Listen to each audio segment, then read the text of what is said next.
สูงตั้งใส่ค่ะวันในวันที่25เลยธันวาคมปี2025คะแนน6ทบตั้งค่ะเฮาปานั่งอยู่เพื่อนอ่านข่าวยาม6 โมงครึ่งไปอินเองค่ะเนาะวิดีโอค่ะก็มีปัญหาเน็ตคำบอลลีอยู่นั่นแหละถ่ายยาวตกถ่ายกำที่3มาค่ะเนี่ยมาเร็วเฮาค่ะมาถ่อมจ้อมกันกว่าค่ะนะข่าวก็น้ำหนาปีใจค่ะที่เมืองเจนาเนี่ยค่ะเจเมืองขางมีจีนาค่ะนะเมืองเจนาของสิซื้อมันเขายอบรถก้าอันมีขวัญในค่ะเนาะพึ่งกว่าข้าวตั้ง2 วงอ่ะในค่ะนะเวงในซ้ำแปลกเปิงค่ะเนาะยอบกลางค่ำไว้เนี่ยค่ะกลางค่ำแต่เอา8 โมงเนี่ยค่ะนะแต่ยอบกว่าพึ่งกว่าข้าวตั้ง2 วงอ่ะยอบหิมปอกเอานั้นเนี่ยค่ะหิมปั๊มน้ำมันปีโอซีเนี่ยค่ะเนาะปักหิมนั่นเนี่ยยอบเนี่ยพึ่งกว่า2 วงอ่ะเนี่ยค่ะสังเกตยอบไรกว่ารถก้าเนี่ยได้ตื่นเอาไว้เนี่ยค่ะนะกวนมันได้ก็ตกขอบเนี่ยค่ะก้นมันได้ก็ถุดขึ้นแล้วในค่ะนะนางยิงก่อนหนึ่งอันพบยาเปิงเป็นลอยตัวเจ้าเก่ามาลาเนี่ยที่สึกขาวนั่นค่ะนะ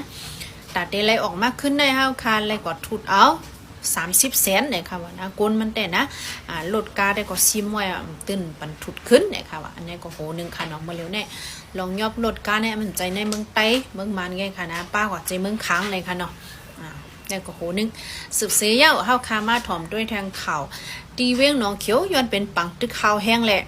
เส้นตั้งลดกาอันดีกว่าตั้งปังอู้เวียงเหลือเจ้าเนี่ยเจ้ากาเจ้าเนี่ยไรเงืองเวเหกะคำว่าอยู่จอมตั้งเนี่ยค่ะอันนี้ก็ย้อนเป็นฟังถึงพี่น้องเขาแทงหูนึงค่ะนะสังเจอเดออกตาออกตั้งกว่าตั้งเวียงเหลือแล้วปังอู้แล้วตีเจ้าเส้นตั้งเส้นในจึงถมข่าวถมเงาเยาจองไว้ออกตั้งกว่าค่ะนะแล้ววันเมื่อในเนี่ยมันเป็นปังตึกข้าวแห้งหนาเนี่ยค่ะเนาะย้อนนั่นแหละเจ้ากาเขาเนี่ยตึกขับรถขับก้าหอรถหอก้าจอมตั้งก็ลายยินเสียงกอกเสียงหมักแห้งหนาอะไรกึดไว้คำไว้จอมตั้งอ่ำฮัดสึกกว่าตั้งหนาเนี่ยค่ะนะนี่ก็โหนึงสืบเสียก็เฮาคามาถ่อมด้วยทางข่าวเอราวัติค่ะนะของสีซึกมันโหเปาลุงจอมซึกมีหนังไหลออกข้าวตั้งกว่ามึงปีละลุสตาดีกว่าขึ้นปางกุ้มอันห้องว่าEEF 2025เนี่ยค่ะเนาะมันเป็นปางกุ้มปลายมักมีจุ้มเมืองยุโรปและเอเชียโฮมกันเฮ็ดจัดเฮ็ดขึ้นมาเนี่ยค่ะแต่กว่าเมืองปิลาลุสอันจัดเฮ็ดกว่าดีเว้งเงาจึงเมืองปิลาลุสอันห้องว่าเว้งมิงส์ในนั้นค่ะนะเนี่ยก็ติสืบป่นกว่าดีเมืองรัชาปาเนี่ยค่ะดีกว่าฮบทบโหเปาโหนาจึงเมืองหลายๆจึงเมืองเห็นก็อบกุ้มคือปังเลือกตั้งไปมักมีลองห่มลมจึงเมืองเนี่ยค่ะดีหึงข้าวดัง3-4 วันเนี่ยค่ะน้องจงไว้บอกมากขึ้นในก็แทงโหนึงสืบเสได้ก็เฮาคามาถ่อมด้วยแทงข่าวค่ะนะข่าวไม่ของแต่ไม่ว่าของสิซึกมันโฮมตั้งซึกเปลี่ยนโอปโอ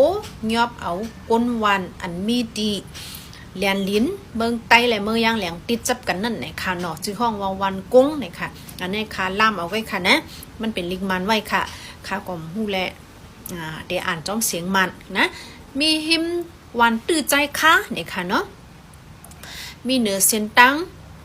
ตื้อใจค่ะและลอยแหลมอ่อนเนี่ยค่ะนะไผ่ตกตั้งเนี่ยค่ะเนาะห้องว่าวันกุ้งยอบกว่า25 เกาะเนี่ยค่ะมื้อวันที่19ป่นมาเนี่ยค่ะเผื่อวันที่20เหลือทุน6เนี่ยขึ้นปล่อยมาตรา20 เกาะอันกึด5 เกาะนั่นใจกว่าถูกเอา1 เกาะ20 แสนรวมกัน5 เกาะเป็นปักแสนเนี่ยค่ะก้นวันก็ไล่จุ้ไล่หอมเงินกันเฮก็กว่าถูกออกมาขึ้นเนี่ยค่ะเนาะในก็โหนึงพี่น้องคนเมืองเขาก็ยาเจงยาจดค่ะนะตาเขาดีอยู่รอดก่อนเนี่ยเขาก็เฮ็ดกูเมียวค่ะเนาะเย้าก็มีมาแทงข่าวชุบที่มีนิวเอเจนซี่ค่ะนะในวันเหลียวก้อยเนี่ยค่ะนะวันที่24เป็นวันเดือน7ลับเนี่ยค่ะเนาะวันเหลียวก้อย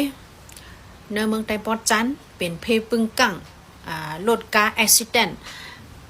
เป็นกว่า3 ตีนะคะเนาะเป็นกว่าที่เนเวงกัดล้อหิมวันตะเย็ดปุเนี่ยค่ะนะ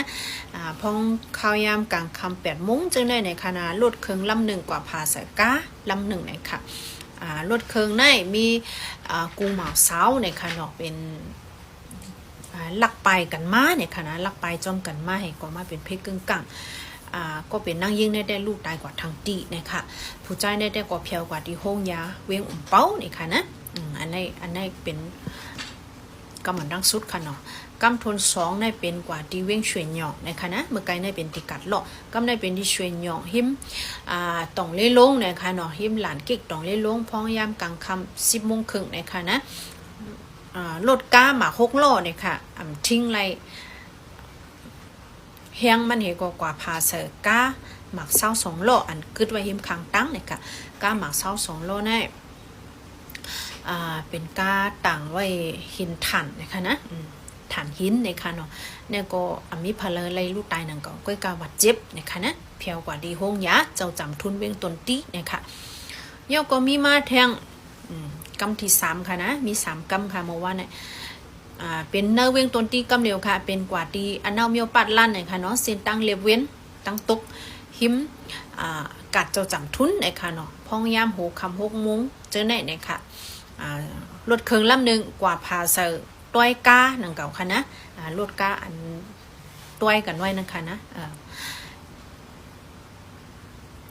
ย้อนนั่นแหละก้นฮอรถเครื่องมาเนาะเลยครับตั้งบาดเจ็บหาวแห้งเพียวกว่าที่ห้องยาเหมือนกันในค่ะเนาะได้ก็เปิงเป็นอันหลากหลายค่ะนะในวันเหลียวก้อยเป็นกว่า3 ตีนะคะเพกึ่งกะแค่เราฟังกันค่ะเนาะสืบเสนก็เข้าคามาถ่อมด้วยทางข่าวเว้งน้องเขียวนะคะข่าวช่วยพิมพ์เมียงเหมือนกันตึกขึ้นมาวันเหลียวก้อยนะคะนะมาปล่อยหมักเสาเว้งน้องเขียวปาก90 ลูกนะคะเนาะง่ายๆค่ะนะ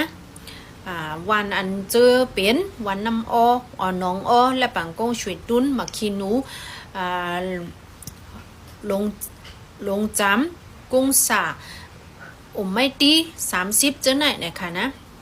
เป็นปังตึกหาวแห้งนะคะเนาะวันที่24วันเหลียวนะคะมาปล่อยกว่าปัก30 ลูกตรง60 ลูกนะคะคมกันเป็นกว่าปัก90 ลูกนะคะนะยาวก็หมากลง50 ปลาย3 ลูกนะคะโอ้โหกำดีแลก้นเมืองไปเพไว้ดังหมดค่ะนะผมจะได้กอถังเด้อะไรเงี้ยข่าวเพมิวนั่นขนาดนะอันนี้ก่อนเลี้ยวค่ะเนาะไปไว้ลงหน้าอันตั้งก็เป็นปักตึกกันเฮายังแต่เนี่ยค่ะนะย้อนนั่นแหละรถก้าเมื่อเนี่ยจังว่าคำไว้จมตั้ง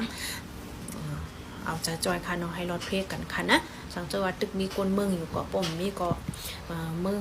กึดเมืองมันหลายๆนั่นน่ะเนาะเฮิรนยี่ได้ทางได้ก็เตลูกไว้หมดเหมือนกันเยาก็มีมาแทงข่าวคนหนึ่งตีเวงไฮโฮเมืองไต้ปอดจานเนี่ยค่ะนะมีคนมาโจรเอาก้ากว่าเสเอากองยืดตายเป็นเจ้ามันเนี่ยค่ะเนาะเปิงเป็นให้เป็นกว่าตีหิมต่องเล่ลงเนี่ยค่ะเส้นตั้งอันลูกต่องเล่ลงเห็นมาทางไฮโฮเนี่ยนะคะป่นมาเส้นตาสายตั้งรถเลียนอีกหนึ่งเนี่ยเนาะตั้งรถไฟอีกหนึ่งเนี่ยเนาะมีคนมาแหกกาเนี่ยค่ะนะพ้องย้ำไว้วัน2 โมงครึ่งในวันที่24เมื่อวันเนี่ยมาแหกกา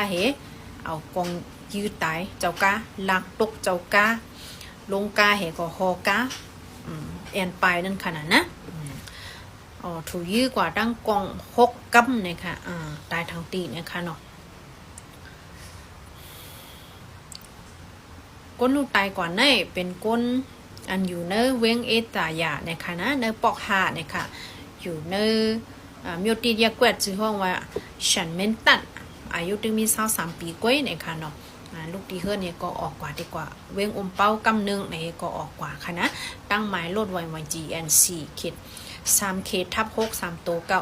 เป็นก้า Toyota Land Cruiser นะคะเนาะออกเฮือนกว่านะคะเนาะว่าให้เจ้าหน้าที่เขากดทัดแจกตัวใน CCTV เจ้านั้นก็เลยหันรถกาในลูกตั้งไฮโฮอ่องปันมาดัง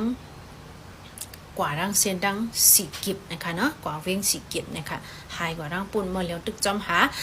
ผู้ให้อยู่นะคะเนาะข่าวก็นำหนาอาลักแต่ว่าเมื่อในข่าวยำข่าวก็ติดโมดเอาค่ะนะพวกจังนั้นจ่องไว้ฮบทบกันแทนค่ะเนาะย้อนสู่บรรสู่เจ้าอยู่ลิกินวันกันอีกแคมสามเอาไม่รีเป็นกูก็กูโกนกูตีกูตั้ง